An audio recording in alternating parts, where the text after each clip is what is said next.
According to the book of Revelation, there is a lake of fire referred to as the second death. Now, it doesn't seem to me to be difficult to equate that with dying physically and then going into a second death where you are punished in hell.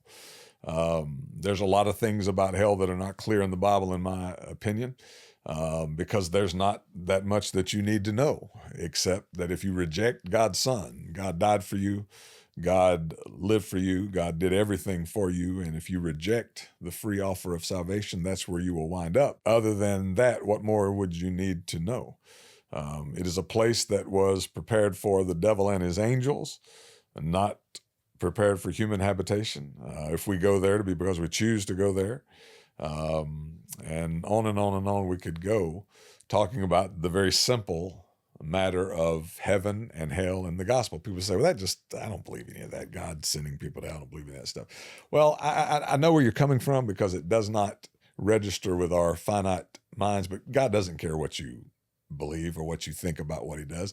What if it's true? What if it's true that there is a heaven to gain and a hell to shun, and the choice is ours? We can choose either one. And what we do with Jesus will be the basis of that. What some hellfire and brimstone preachers have preached down through the years is probably not accurate. I think we could say that with some sense of reality and surety. But just because people have messed up the message does not mean that the message does not have truth in it. So the lake of fire, I believe, is referring to hell, the second death. Jesus said, whoever lives and believes in me, remember in John chapter 11, will never die. He wasn't talking about dying physically. He was there to raise a man named Lazarus from the dead who had died physically. But they will never die spiritually. They will never die eternally. Their soul will never die.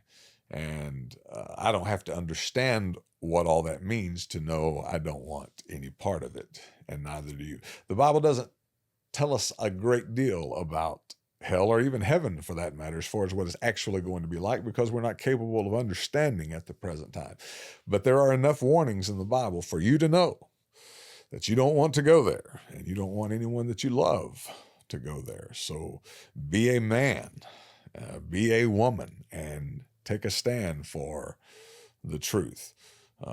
Jesus died to save people from something.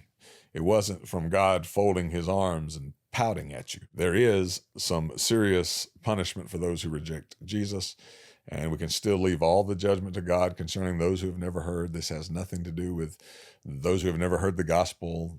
That's the reason God is the judge.